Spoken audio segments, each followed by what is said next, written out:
Good afternoon, ladies and gentlemen. It is JoshAgeddon here with the Colonist.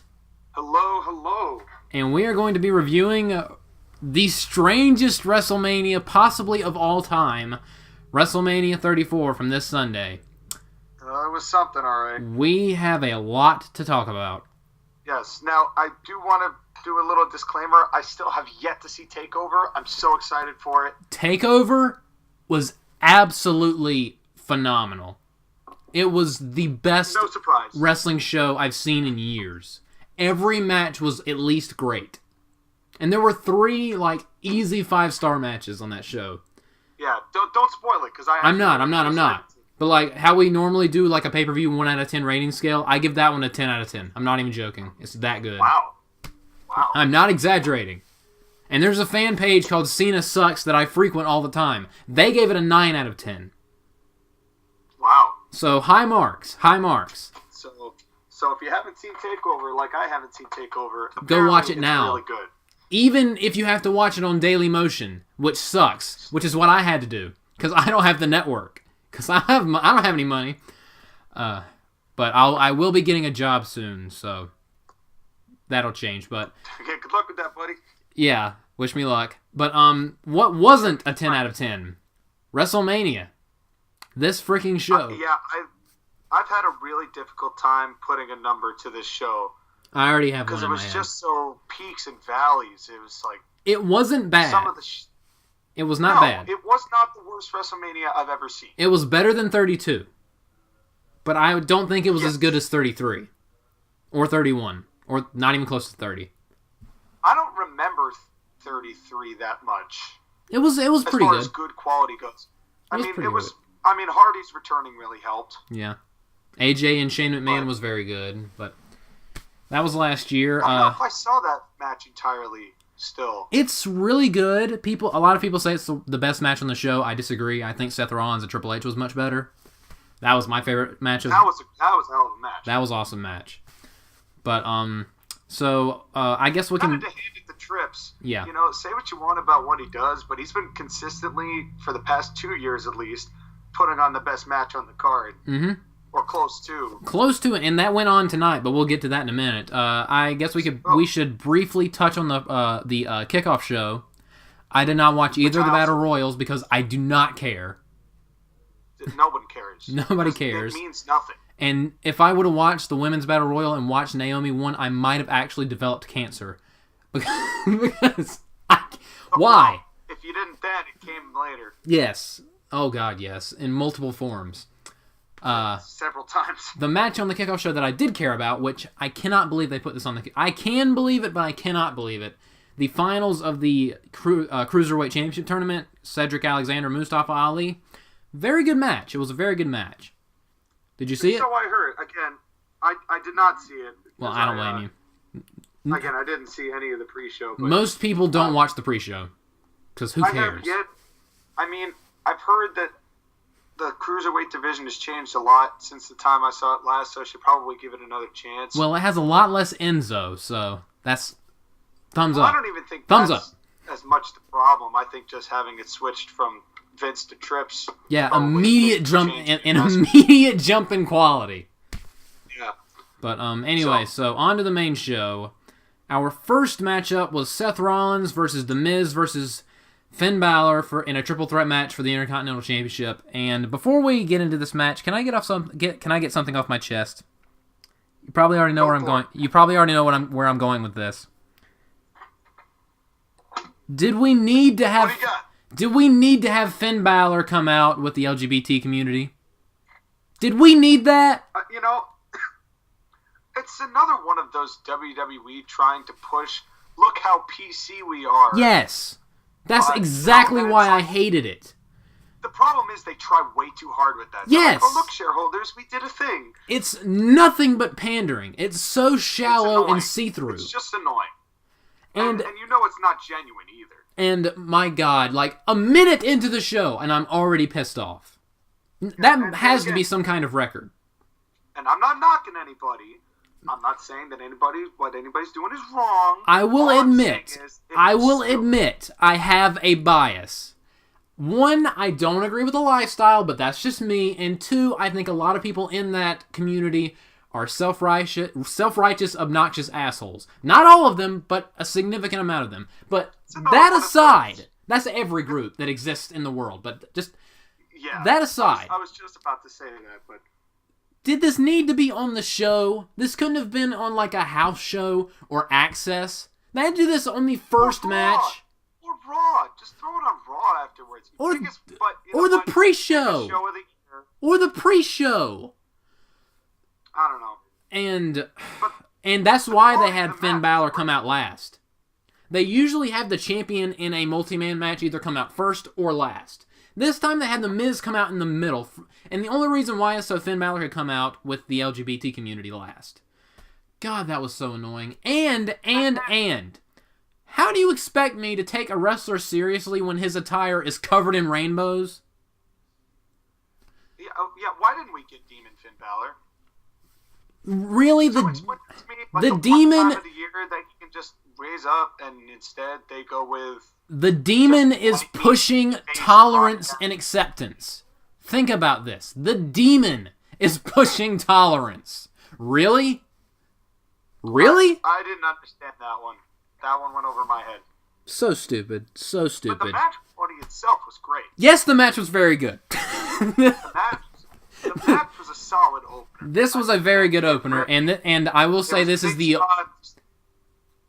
only match I've ever wanted to see Finn Balor lose. But besides that, this was a very good match. I half expected when he came out to the whole like, oh look how PC and progressive we are. Yes. I 3/4 expected him to win after that. I thought he was a shoo-in, but I was surprised. Honestly, really surprised. Of anyone I thought was going to win that, I didn't expect Rollins. That made me happy. Yes, I me like too. Seth. He's a hell of a worker, probably the best next to AJ. Yes. And he deserves that. I mean, and the whole match was great. Although I will say, if it was Seth Rollins and Finn Balor, it would have been a much better match than with The Miz. The Miz did not take anything away from this match, but he didn't really add anything. He didn't even play heel. What worries me, though, about the whole thing is that the whole Miz is like, okay, I got this, I'm going to do it admirably, and they all like sold him more as like a baby face, and because he had a kid. Never worked for the Miz. And That's never worked for him. I get it. Congrats, Miz. Yeah. But it's not going to work. Yeah, I mean, like, did they not pay attention to 2012 and 2013? How well that went? It was a disaster. And maybe I'm wrong. Maybe Miz has progressed enough where he's going to make it work. But we know WWE. No, he went right back to being a heel on Raw. Which I'm glad. Yes. But it's go with what works. Stupid. Yeah. And why sell him as a baby face in that match when he was the only heel in that match? That is true. There were a lot of cool spots in that match too. Yes, there were. Except for the Miz's Figure 4, which I know you did not like. I don't want to talk about it. Anyone who has listened to these reviews that you and I have started doing for almost a year plus now, will know how much I hate the Miz's Figure 4. The stuff of nightmares. It really is, and I don't mind anything else he does because most of the rest of his shit looks passable at least. Mm-hmm. But that one move, it just kills me every time. Yeah, and he did not as finished with finisher anymore. He did the top rope skull crushing finale, which of course Michael Cole was like, "Oh, a bulldog!" Yeah, thank you, Michael Cole. Come on, Cole. I get it. He didn't do the leg sweep, but look where his hands were. It's like when Randy Orton gave Evan Bourne a top rope RKO, and Michael Cole was like, "Oh, running bulldog." That's not what it is, Michael. Well, if he didn't have Vince in his ear 24/7, he'd probably call them way better. It's been 20 years. It's been over 20 years. But the curb stomp Finn Balor into the Miz's back and then curb stomping the Miz, that was great. I thought that was a great finish. I thought that, and I loved how they keep teasing that Seth is going to do the move that destroyed Finn Balor's shoulder, and I love that because that automatically makes you uncomfortable.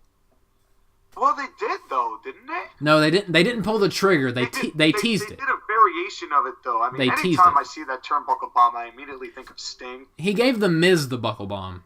Yes, but he teased the one on Finn Balor on the barricade. The one that actually... I I think that would have gotten more of a reaction were Seth heel. Yeah.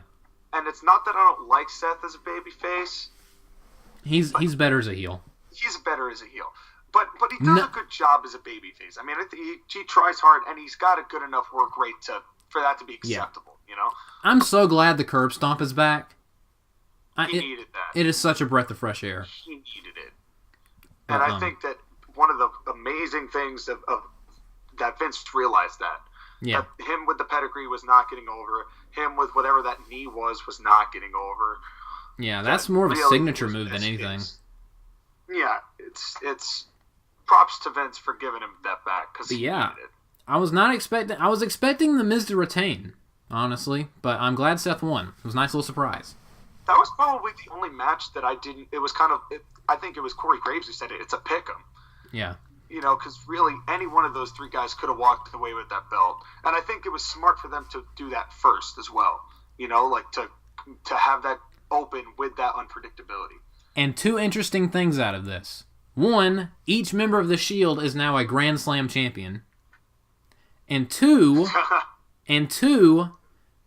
the person that got the Intercontinental Championship before The Miz last time was Roman Reigns. And the last time before that, Dean Ambrose. Very interesting. So it seems like Miz is pretty good at what he does if he's putting over the Shield with the Intercontinental title. Only to immediately win it back. I think he's going to surpass Jericho's count. I hope not. He's already 8. I can't stand The Miz. I'm sorry. I think he's average in the ring, but I'm so sick and tired of seeing him. It's not 2010 anymore.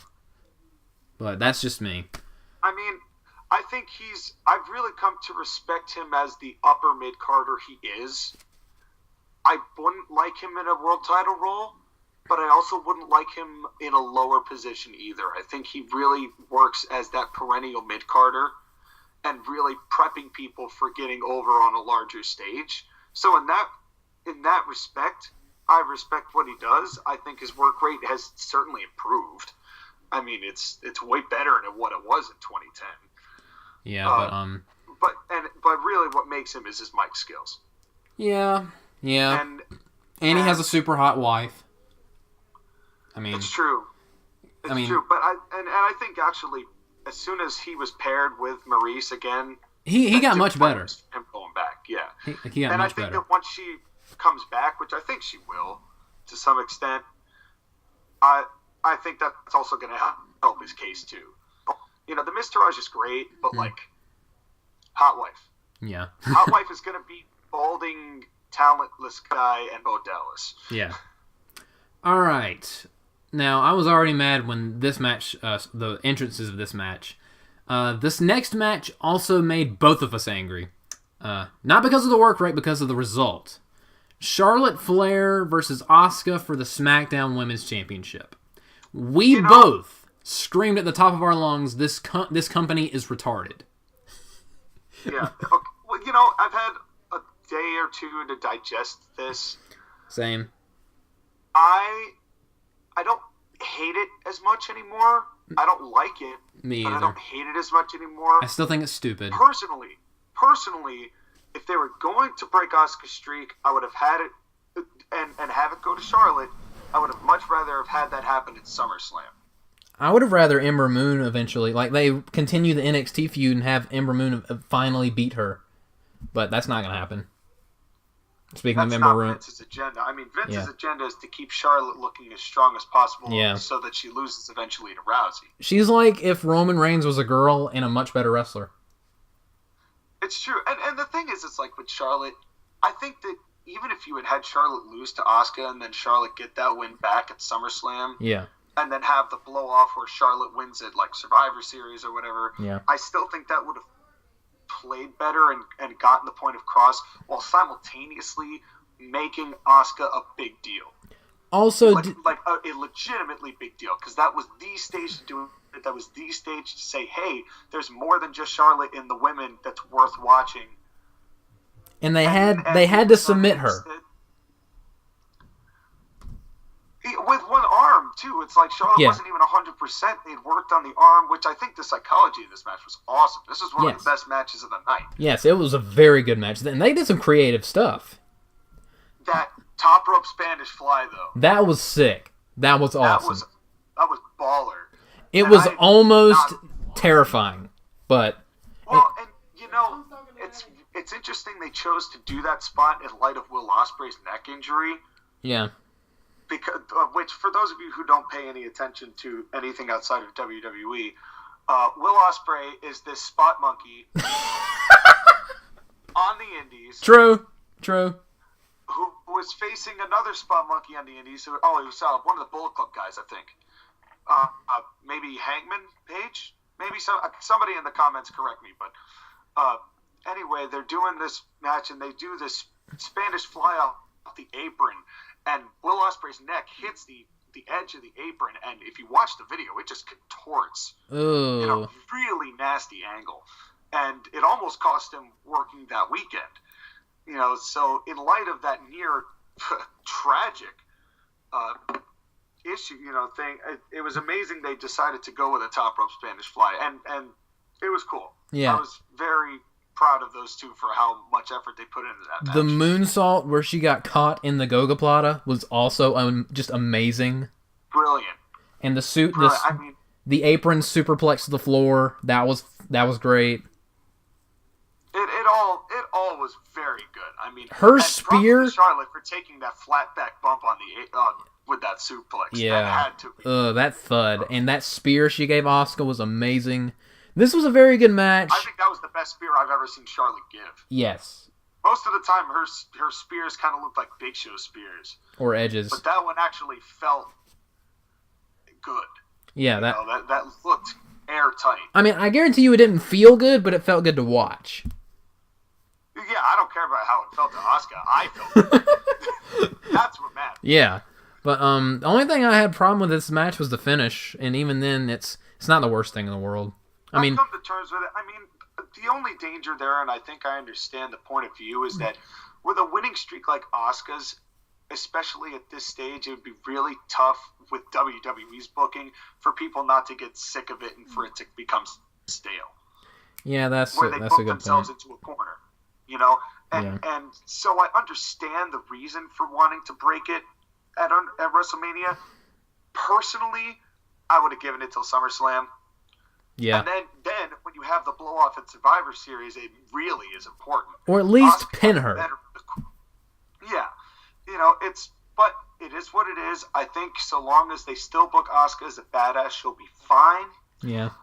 I think Charlotte still looks great in the process. Obviously, I mean, she proved that she's a hell of a worker. Mm-hmm. So, for what this match could have been and how badly, this could have been Sasha Charlotte Hell in a Cell. And it ended up being way better.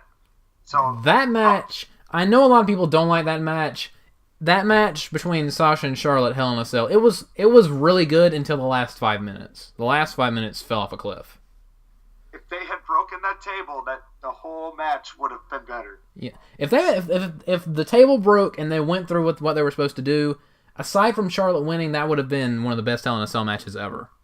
That natural selection, though, was just bad. And then to end it there was just... Yeah. It just fell off. I can't believe that's almost 2 years ago now. Time flies. Wild. And they're still doing women's first-time shit. So. Yeah. But up next was the Fatal 4-Way for the U.S. Championship. Randy Orton defending against Jinder Mahal, Bobby Roode, and Rusev. Okay. Can I first say... Yes, of course. Aiden English looks awesome bald. That happened between the Battle Royal and then. He had hair in the Battle Royal. Really? Yeah, he shaved mid-show. All right. Well, it worked. It looked great. I think it's a better look for him too. Yeah. This was more of a TV match, but it was really good. I enjoyed it. It was filler. It was meant to be filler. It was a blow off from Asuka Charlotte. It was fun filler. Yeah, because it was kind of just a madhouse of people trying to get their shit in, which you need to have those kinds of matches, And of course, everyone was going nuts for Rusev Day, much to my chagrin. I know, but Rusev ate the pin, so you had to be happy about that. Yes, well, I like Rusev. I think he's a good wrestler. It's just that the only reason he's over is because of this stupid phrase that doesn't mean anything. That's why it makes me mad. Because it doesn't mean anything, and it's over for no reason. I was talking to a couple other people earlier, and I said we were kind of talking hypothetical about how great it'd be for like Drew Gulak to show up with a PowerPoint talking about how it's not possible to have every day be Rusev Day. That would be awesome. That would be amazing. I would love to see that. That sounds so much like something he would do. Impossible to have Rusev Day be every single day. He'd do it too. He'd have fun with it. That's entertaining. I would totally be down for that. But anyway, one good thing, the best thing about this match, aside Jinder winning. No, Jinder winning, I was on, but the Colossus he gave Rusev was sick. It looked really good. Can I say this about Jinder? It's like I understand why people rejected Jinder so much as WWE champion. Yes. And it's not his fault. That is true. I think he's honestly been doing his hardest. He's been trying like hell. He's been trying. I love how much WWE protects his finisher. They do that for nobody else. And clearly not even Brock, but we'll get to that. We'll get to that. My God, the main event. But they make sure that it's one Colossus over. And Rusev, he took the best bump for it. It looked so good. And Rusev was so good. And here's my thing about that. I don't mind Jinder winning because he's doing a good job. That's fine. And actually, I'm totally cool with Jinder. But I know you're not going to like the way I phrase this. But taking a look at how over Rusev Day is, which I know you don't like. He probably should have won. Wouldn't that be the time? You know, this guy's asked for his release twice. And they've said no because we'll put you into this better program. And then instead of winning the title, that would have been the time, he eats the pin. And another problem I have with this is, can someone retain this damn championship on pay-per-view for once? I know. This championship changes hands so frequently. Jinder might change that, though. It's frustrating as... The last time this championship was successfully defended on a pay-per-view was when AJ Styles defended against Kevin Owens at SummerSlam. I think it'll be defended successfully at the network special, at the Greatest Royal Rumble. Yeah. That looks like it'll be a very interesting show. I'm excited. I'm excited for it. What does the winner of the Rumble get? Who knows? Main event of SummerSlam. Main event of SummerSlam. The winner will get the honor of saying they won the Greatest Royal Rumble ever. Yeah. Huzzah. That sounds like a kind of Royal Rumble that Jack 6 would love. The Greatest Royal Rumble. He and I are not on speaking terms anymore. No, you don't understand. This guy's an asshole. This dude, Jack 6, anyone who plays as Jack 6, I judge you. Because this guy, he and I were tight from mad long time. You know that. Mm-hmm. He and I were tight. He doesn't talk to me for 8 months and then shows up back on the Magnation since January working green. After he and I agreed if he was going to go back, I was going to be with him for that. But he agreed. Don't get me started on this. Anyway, I found this out today that he did this and just ghosted me and did his own thing. So fuck him. Fuck him. All right. I had my rant earlier. You had yours. But we're not going to be done ranting. We're not done ranting, by the way. More to come later. But we haven't even gotten started on the ranting yet. Up next was one of the best matches of the night. Kurt Angle and Ronda Rousey versus Triple H and Stephanie McMahon. And who would have thought? Surprisingly good. Who would have thought that this match was easily top 3 of the night? Ronda looked great. I mean, she looked a little green, but she looked great.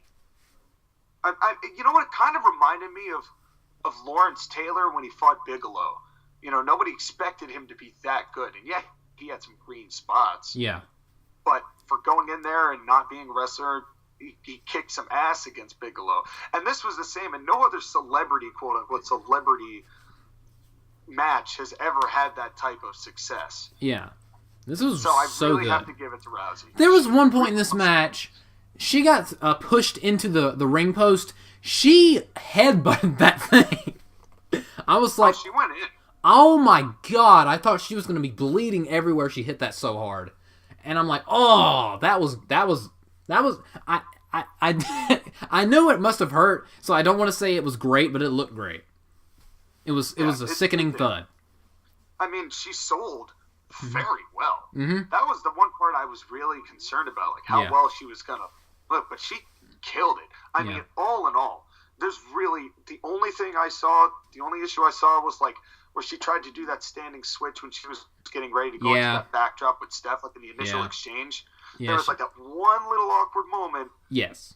But she recovered right off that. I mean, it was from then on. Everything was great. When Kurt Angle tagged her and she charged across the ring, everyone was like, "Oh crap!"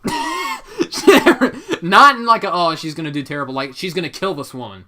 No, and that's exactly what they needed to do for her. I think that it honestly makes Rousey look so good going into the next whoever she faces. You know, when she faces an actual worker. Yeah, she could be the female Brock Lesnar.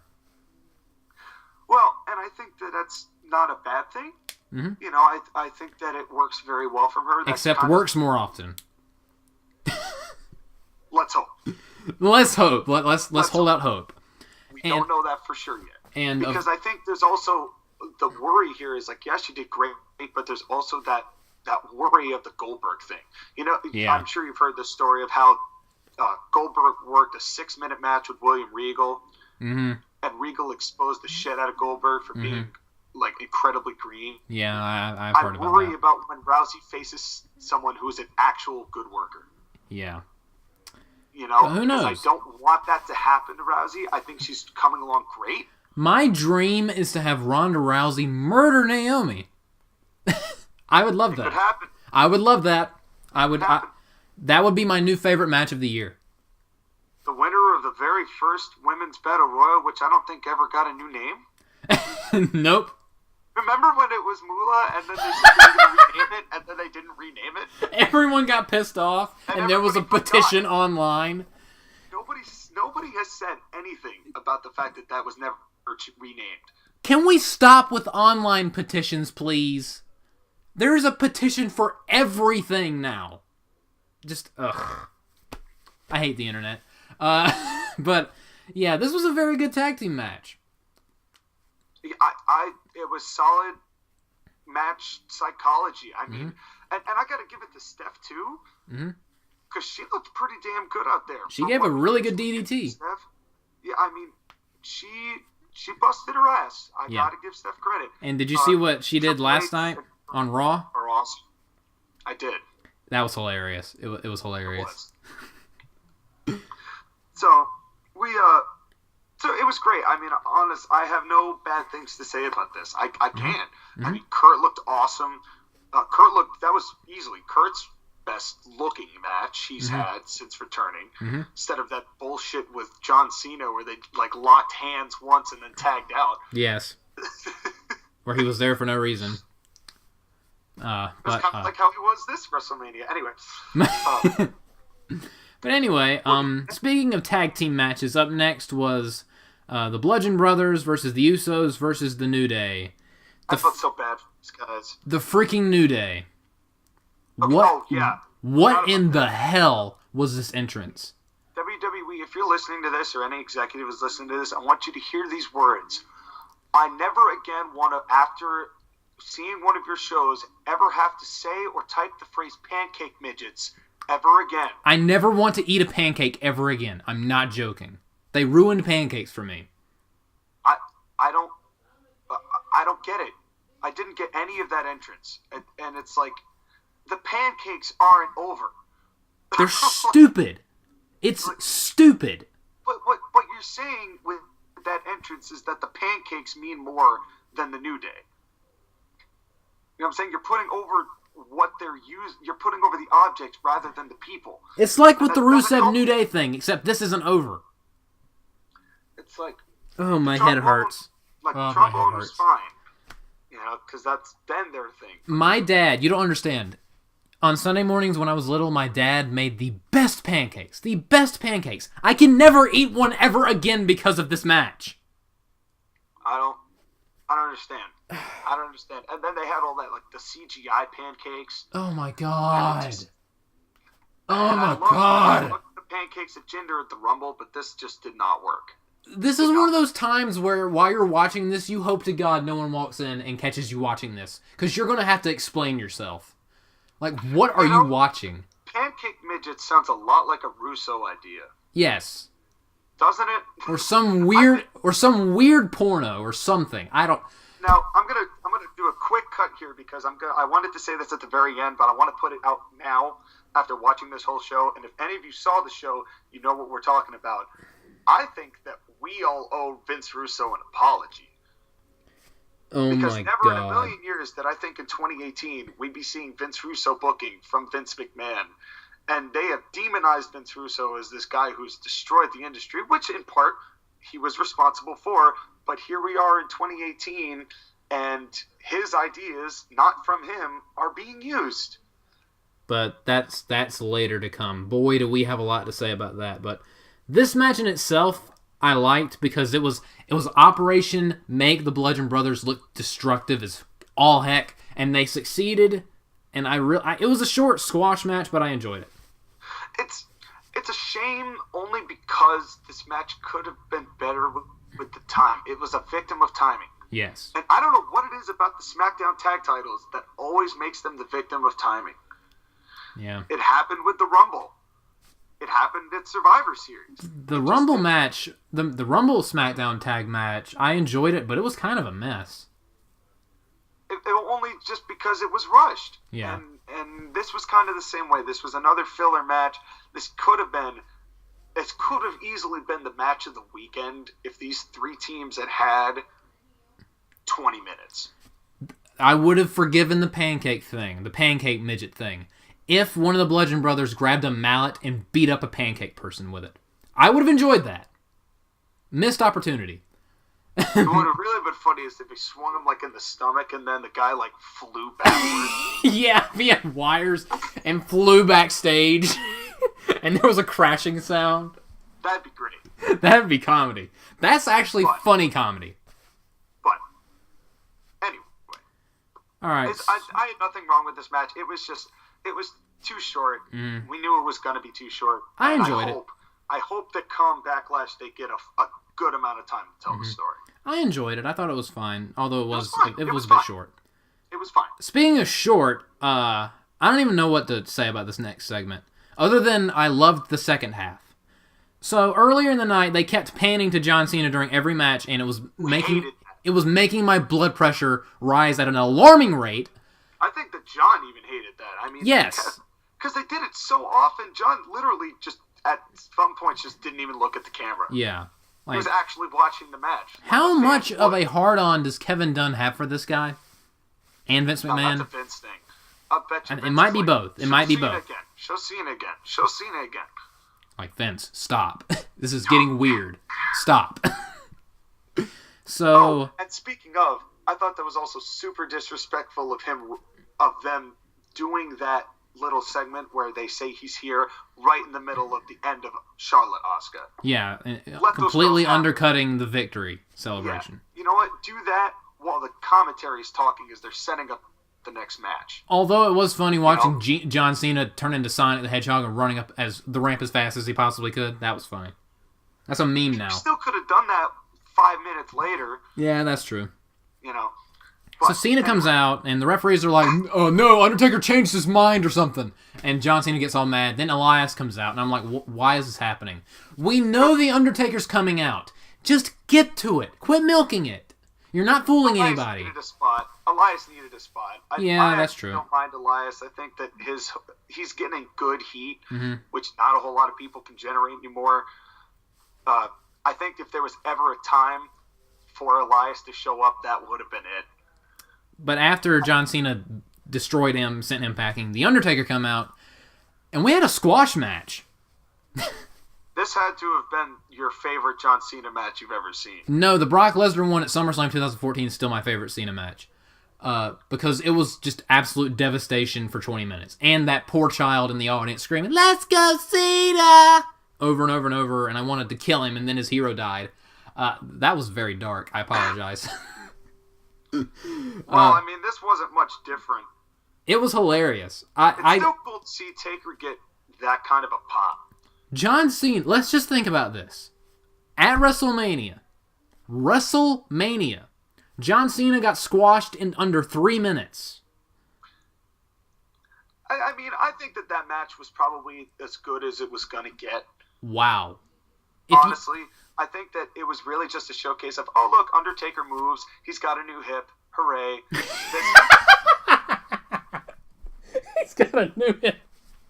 It works. It works. Clearly. And I think it was exactly what it needed to be. It didn't overexpose Taker for being 55. I laughed now. and laughed and laughed when the referee counted 3. I laughed my ass off. It was so funny. I give props to Cena for wanting to make Taker look good after last year. Yeah. Because that's really all that was. Yeah. It was just like, here you go, Taker. Here's one for you, buddy. Yeah.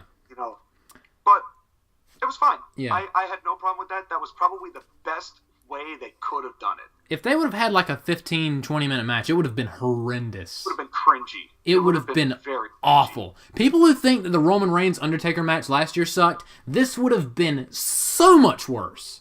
I've seen so many people get angry. They should have had it 10, 15 minutes. I'm like, you don't want that. Are you high? I think that they probably, because these same fans, if they'd gotten 10 to 15 minutes, would have been, they should have only had 2 or 3 because Taker looks these people don't mean anything they say. They're stupid. They're hypocrites. Yeah, and they also smoke something. Whatever you're smoking, stop that. Get some help. But anyway, up next was my favorite match of the show. Daniel Bryan and Shane McMahon versus Kevin Owens and Sami Zayn. I loved this match. It was good. I thought it was very good. I thought it was excellent. Although I will say that one negative. Shane McMahon cannot throw a punch to save his life. Never could. If he was in a boxing match, he would die from embarrassment. His punch is absolutely... And when he was punching as fast as he could, oh my God, it looked awful. That aside... It always looked awful. I don't think he's ever done that successfully. That aside, everything about this match was great. And Shane McMahon looked pretty good in this match when he wasn't punching. His coast-to-coast was awesome. I really have to say... to really give proper credit to Kevin and Sami, they bring out the best in Shane. Yes. Those 3 really do work very well together, both storyline and in action. This has been one of the best WWE storylines in a while. It's been the highlight of SmackDown Live, without a doubt. And I think Daniel Bryan in the mix, kind of like on the fence, like understanding both sides, has really helped play into that. So it just really did feel like a good culmination of what they were trying to do. And Daniel Bryan looked so good in this match. And you could tell he changed his style a little bit, but I think it really, which I'm glad. I'm very glad he did. Yeah. It really, I'm excited to see what he does from now on. Yeah, me too. He looked fantastic. Gotten me successfully excited for Daniel Bryan to be back, which I think was the whole point of that. And I liked how they took Daniel Bryan out at the beginning to this is how you build anticipation.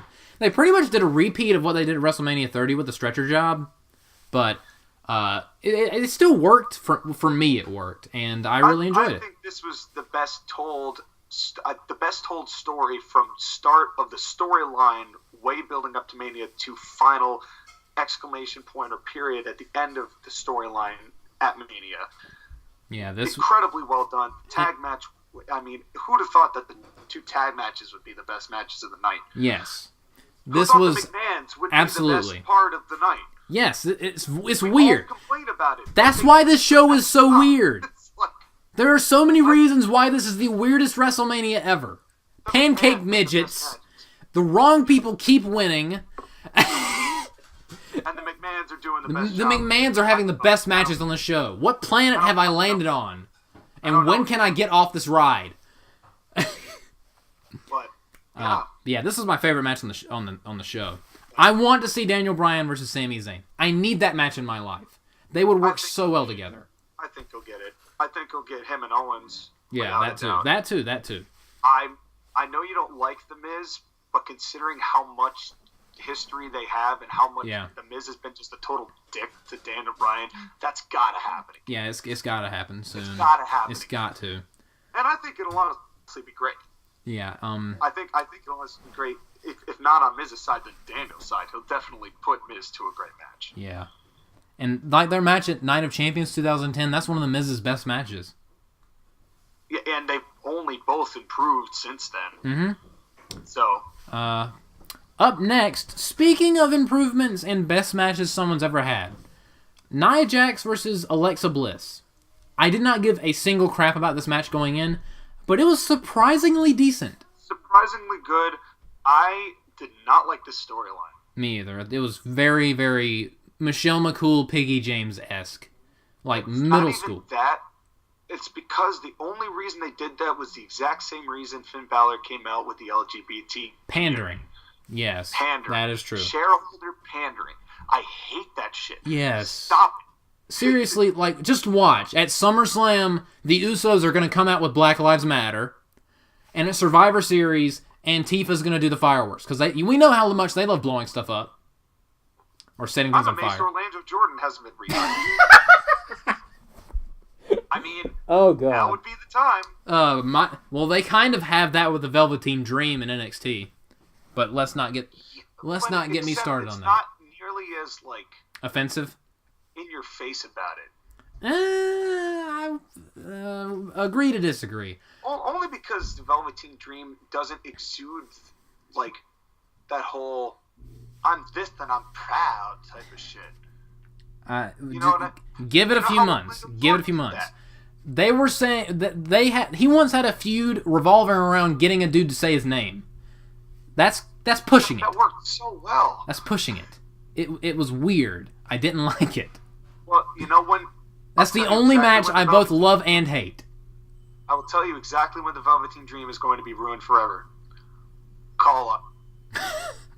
Honestly, the second he's called up, he's done. Honestly, I want it to happen.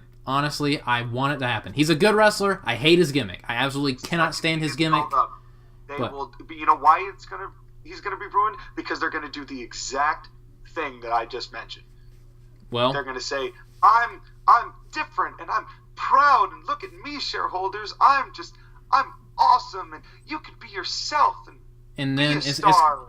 It's gonna be like the Billy and Chuck thing, except he's gonna be by himself. But anyway, I thought the Billy and Chuck thing actually worked. Weirdly enough, this conversation is getting weird. Let's move back. Billy and Chuck were weird. So and Rico. I love Rico. Don't say a bad word about Rico. Yeah, the Nia Jax Alexa Bliss match, besides the pandering, which is the entire point of this entire thing, was really good. The match itself was great. I think the match itself definitely over-delivered. This is the best match Nia Jax has ever had. I would say that her match against Bayley at TakeOver, I want to say... London? Yes. I would say her match with Bayley was better. I would need to go back and rewatch it because I don't remember much from it. Only because I think that Bayley did a really good job not exposing Nia for how shitty she was at the time. But I think they've really blended it well together. I think this was great. I think that they both did very well and tried very hard for the spot they were given. Yeah. And they got people somewhat invested into it at the end. And the finish was brutal. Yeah. Nia Jax pretty much turned Alexa Bliss into Flat Stanley. It was... I really liked that twisted Bliss onto the outside. Yeah, that was good too. That was good too. Spot. Yeah, this was a good match. I was pleasantly surprised. And good for Nia. I'm happy she won it. I mean, we'll see. Just we'll see how stop pandering to everyone. I just don't think Nia is ready to be a babyface. Well, I personally don't think she's ready to be a champion, but whatever. It was a good match. That's just my opinion. One little thing about Nia Jax. Here's the thing. I don't think it's right. I understand the whole, be yourself, and you don't, it doesn't matter what weight size you are, but here's the thing. Don't try to make it seem like living a lifestyle that's unhealthy is a good thing. Yeah. You know, and I'm not saying anything about Nia at all. Me either. It's more about WWE stance, you know? As far as people her size go, she's the prettiest big person I've ever seen. She's very pretty. True. Nothing against her. I think she's great. But the shallow pandering is absolutely annoying. It's annoying, unnecessary, and honestly, and damaging. Yeah. Because if you get enough people to believe this shit, they're not going to be ready for when actual insults and people actually throw shit at them, you know? Yeah. But anyway, up next was AJ Styles versus Shinsuke Nakamura, the match I was looking forward to most, and I think a lot of people were looking forward to most. A lot of people were disappointed by this match. This match is when the show started to get weird. I think it was a little weird. I think it was a little weird before that, but where the whole attitude and feeling of the show changed. Yeah. You know, because leading up to that, it was exciting. We had great matches. There was, those weird shit, but it was still overall. Yeah, that was definitely weird stuff. And then things just started going south. Honestly, this match was nowhere near as good as their Wrestle Kingdom match. I will say that. Well, what did you expect, folks? But I enjoyed it. This is a watered-down version of that match, and I enjoyed it. It's a WWE-style AJ Nakamura. And the crowd was tired. They had been going crazy for hours. This show is massively long. This show is way too long. Way too long. As most Manias are now. Yeah. I mean, that's been a problem since probably WrestleMania at least 30. It was 31 when they changed it. 31 is when they really got long. Mm-hmm. But there was so many good spots in this match. Oh yeah, it was beautifully constructed. Both guys. I screamed in both joy and fear when AJ Styles did that weird fireman's carry brainbuster counter. I have only seen that move done in video games. I've never seen that move done in real life, and I was both so happy to see it and terrified for Nakamura's neck. It was grotesque. There was another one that was really good, and I forget what it was. It was some form of gutbuster, and I don't remember how he got into it. It was a pump handle gutbuster. Pump handle gutbuster. That was sick too. Amazing. That was gorgeous. And the finish of this match. They could not do that as perfectly as they did. They could never do it that well again. Yeah. It was perfect. And I gotta say, I don't like the phenomenal forearm as a finish. Me either. That has always annoyed me.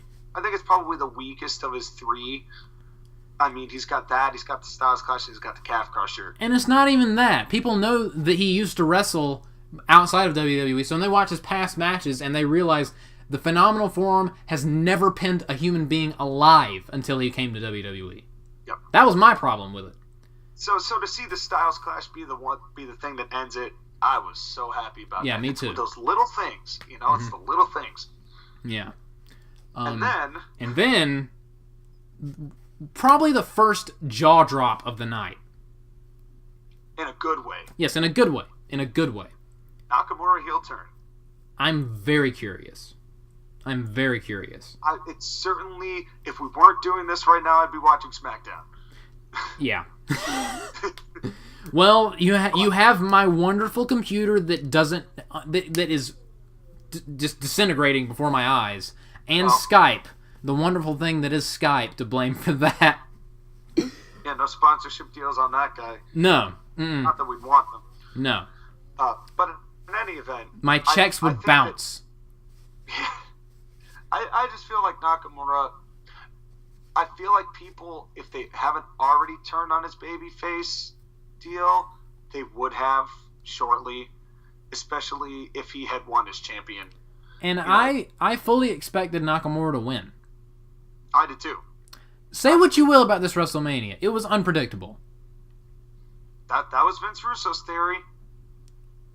He said if you can shock people... There were some good...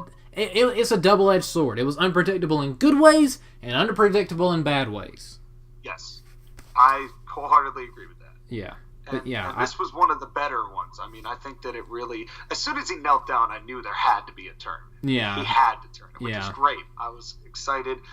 It's definitely, I think, heel Nakamura will be great, except if they turn Nakamura into another USA is bad.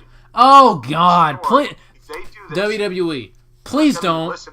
Listen to me, WWE. If you do this shit and you make Nakamura win the title as a heel and then lose to John freaking Cena to break the record because of another USA storyline, I will never watch your shit again. I don't care what you put out. You could be putting out God against Satan. I am not watching. CM Punk could return and defeat Roman Reigns in 3 seconds to become top guy, and we wouldn't care. I hope to God they don't do that. Not ruin Shinsuke Nakamura with another anti-USA storyline. Please don't. Please. We are so much past that. It was so stale the last 500 times you've done it. Please don't. It's been stale since probably the Un-Americans in 2002. That was probably the last time it was passable to do that. And they keep trying.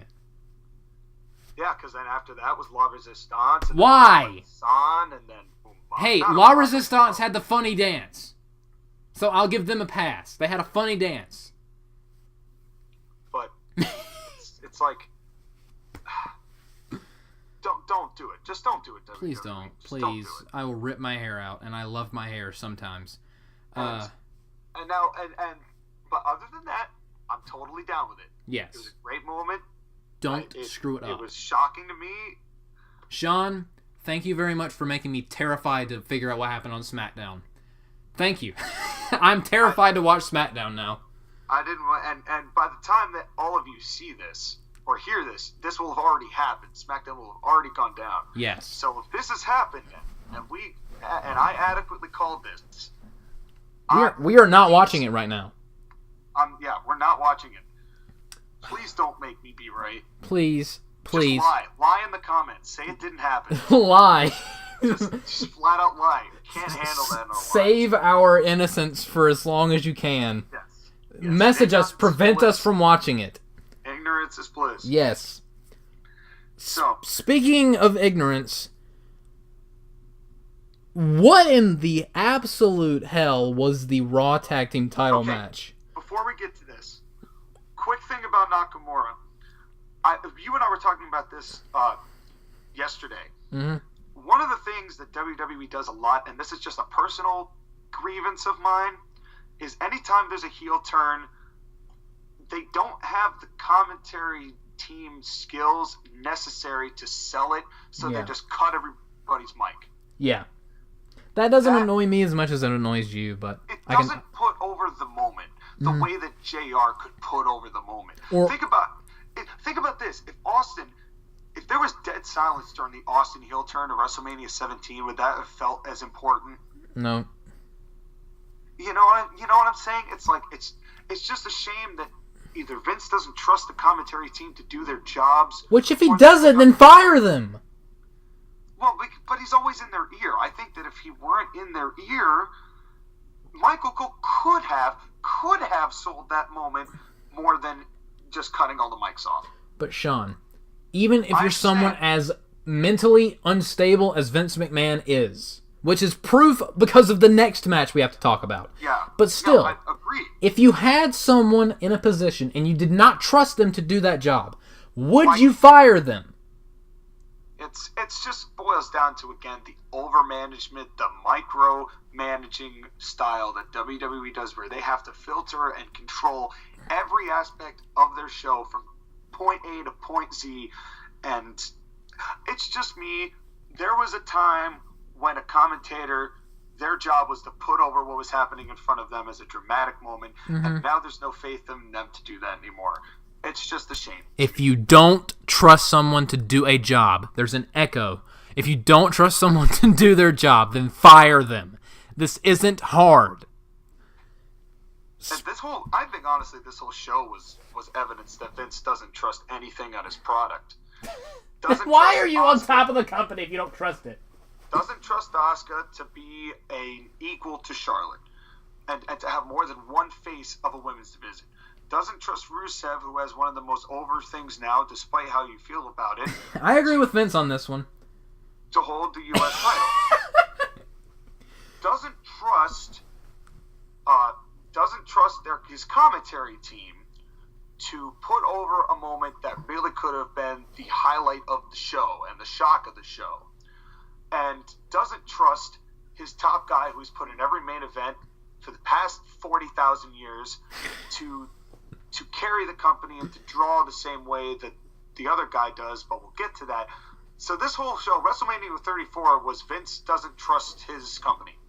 Vince doesn't have a clue, the Mania. Yeah. But... he doesn't watch the show. Yeah. That's why. He's not watching the garbage you spit out. Anyway. Speaking of garbage... Sweet Christmas, what was this next match? I'm looking at it on Wikipedia right now. Braun Strowman and Nicholas defeated Cesaro and Sheamus. The Raw Tag Team titles are toys now. They have zero meaning now. So, why?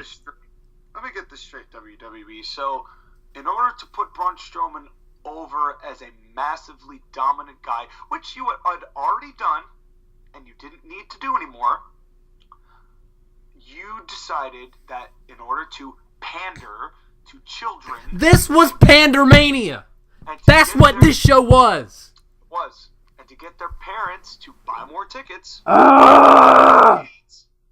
You, in order to make Braun look stronger, you buried your tag division, you buried your tag belts, and you made a 10-year-old kid who wasn't even famous. At least David Arquette was fucking famous.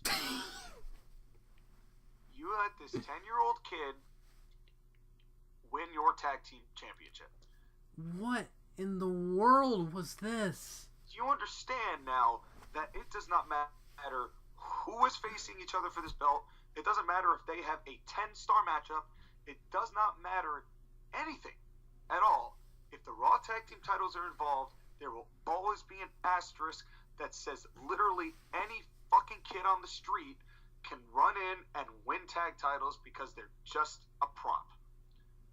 And Sean. We all shat on Russo for doing this? Sean, there have been... At least David Arquette was famous. At least the cover of USA Today once was David Arquette wins a world title.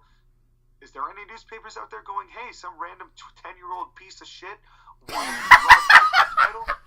I'm sorry. It's nothing against this kid. You just called him a piece of shit. I don't disagree, but wow. But this is like, I'm cutting a Cornette promo here because you've literally now taken everything that you've built up for. You've taken every tag team title reign that Cesaro and Sheamus has won. You've destroyed Cesaro and Sheamus' best of 7, which formed them a tag team because the whole point of them was to run dominance over the tag division. You've buried anyone who's ever competed for those belts.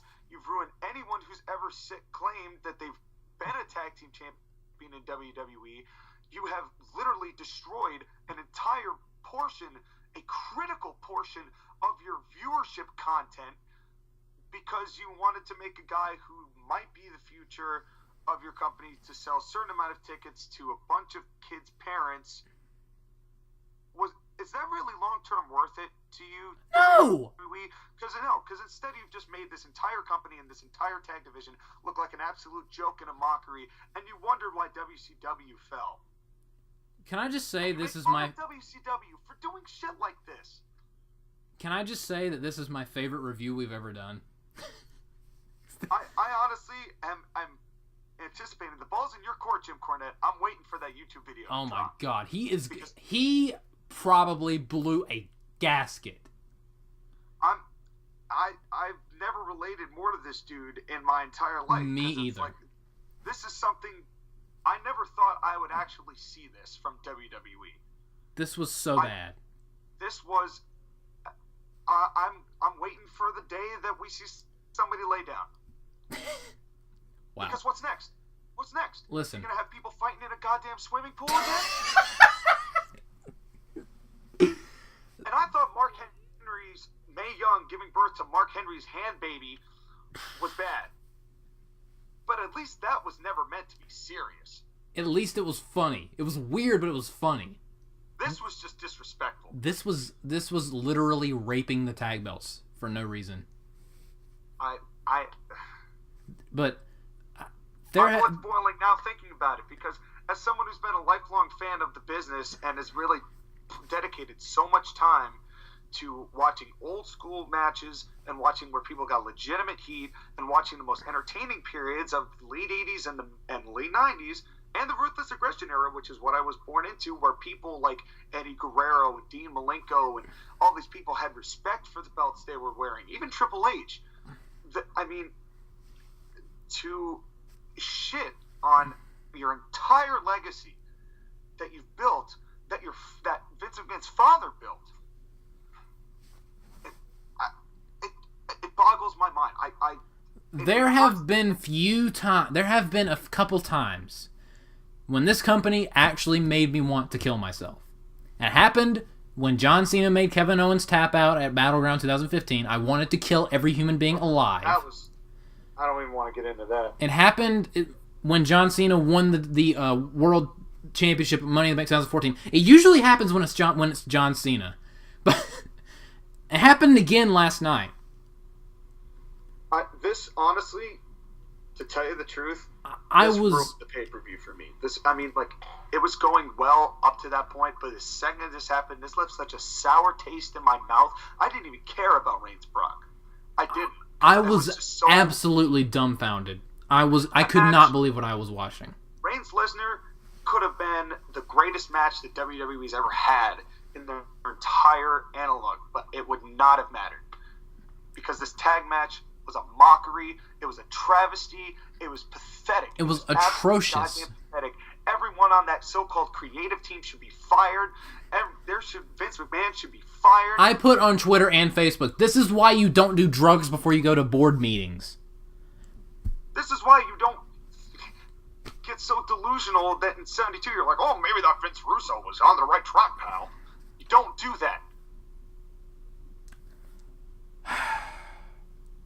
So that My blood pressure's up. I'm seriously feeling angst right now, because this is. I don't know what else to say. I don't know what else to say. I think I've made my point. I think I've seen you angry before. I don't think I've ever seen you this angry. Because nothing's ever disrespected the business this badly. Okay? And look, I'm just a smark. I don't know what the fuck I'm talking about. Same. But as a fan, as someone who has dedicated their life as a fan, as a 20-year-old, I don't want to watch this. Since I was 4 years old, I have been all wrestling all the time. I started a company, an imaginary company that I had booking down 5-6 binders full for 10 years, from when I was 10 to when I was 20. We're both doing imaginary companies right now with our video games. Because I love this business so much. I love what it does. I love what it can do. I love the stories it told. And this shat on everything I've ever cared about. I enjoy making my own show. And I'm just like, what was this? And I don't blame Jim Cornette for having to say I needed to get out of the business and for rehabilitation purposes, because it was making him literally sick to see what was going on with the business, and this just took the cake for me. He might actually projectile vomit at the screen if he watches this. But weirdly enough, I feel like Jim's gonna go up and be just like, he's just gonna sigh and be like, yeah, this is what the business is now. It's just bullshit. It's a clown. It's a clown show.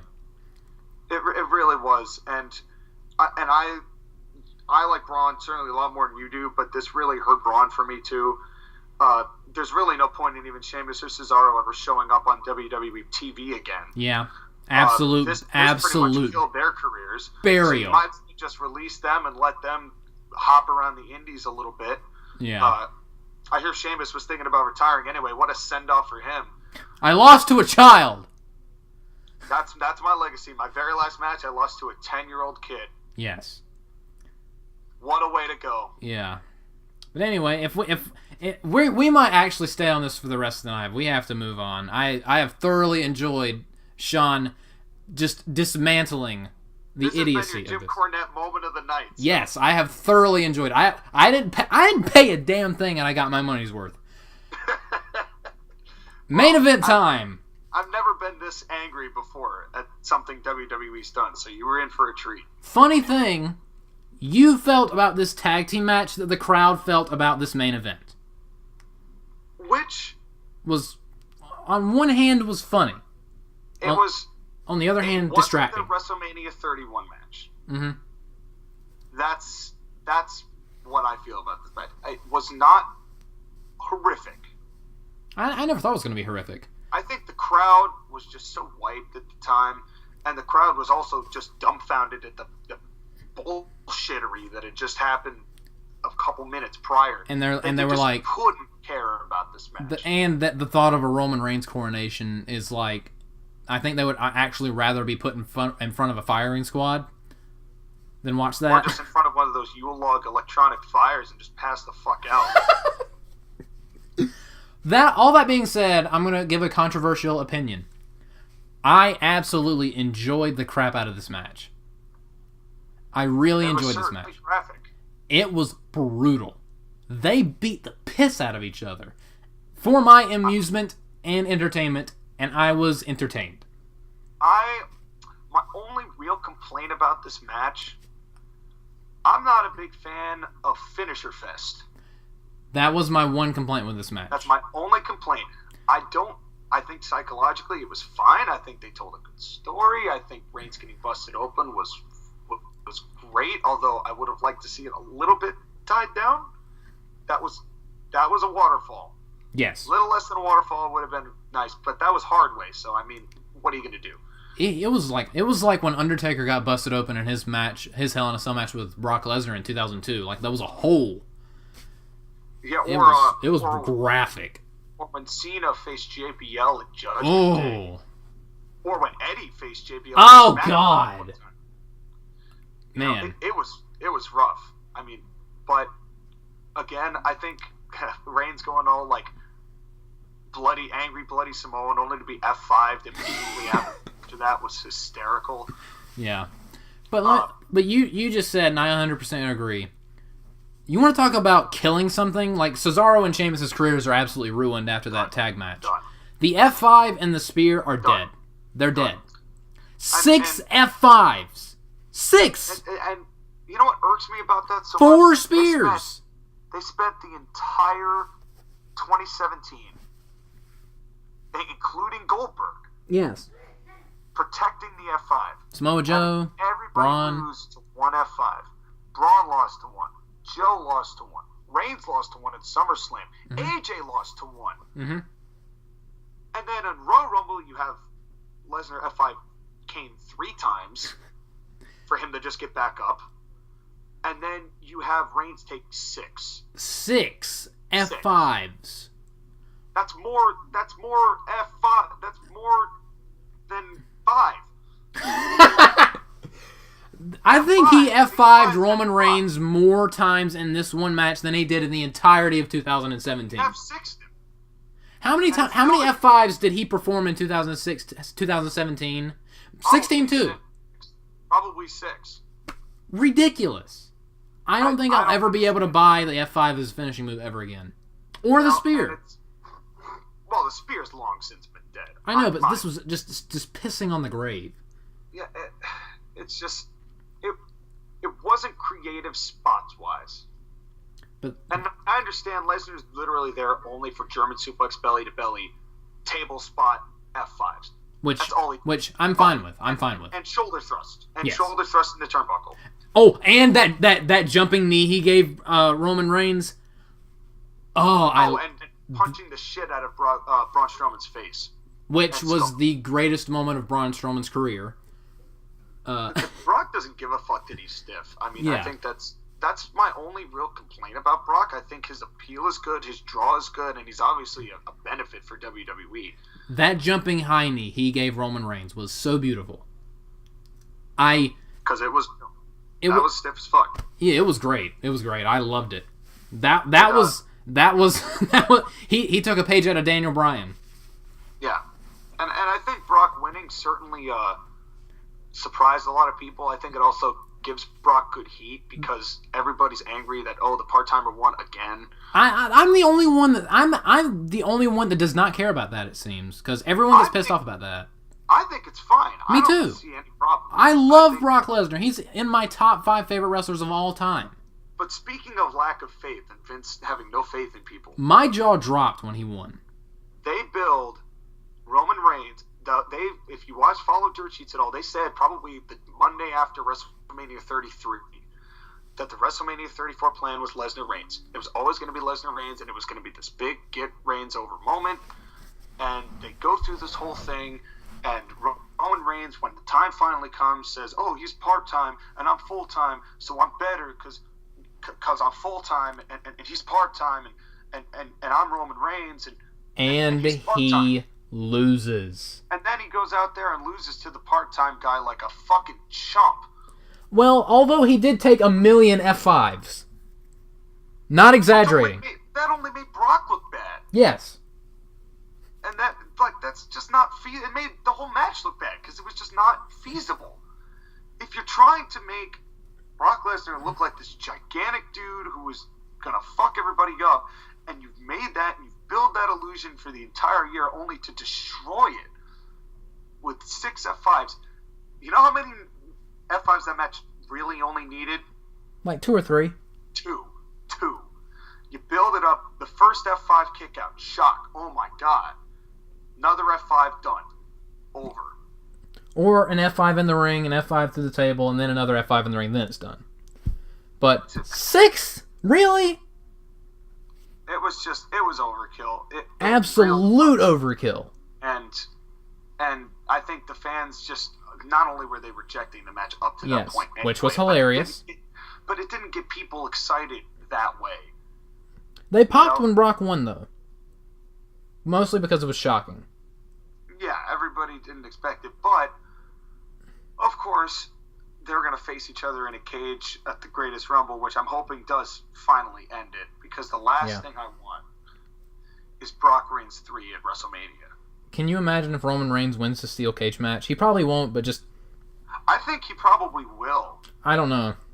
And the only reason I say that is that it doesn't seem like Brock's going to be hanging around much longer. Actually, he renewed his contract. I know, well, he did, but it's short term. At least that it's looking like. So my guess is that he's going to get a match with Lashley in.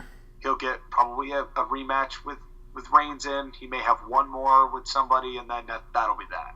What if... I'm just saying, how would you react if he finally lost the Universal title to Bobby Lashley? I'd be shocked only because I don't think they have that much faith in Bobby Lashley. He looked great on Monday night, but then again, he only did 2 moves. And in 5 months' time, win the Universal title. If they treated Bobby Lashley like that, I'd be totally down for that. And they made him the new monster. They made him like the new Brock Lesnar monster. If tell you what, they do that, I'm in. Yes, me too. Me too. They're not going to do that, but if they did, they're not going to do that. There's absolutely no way that they're going to do that. Yeah.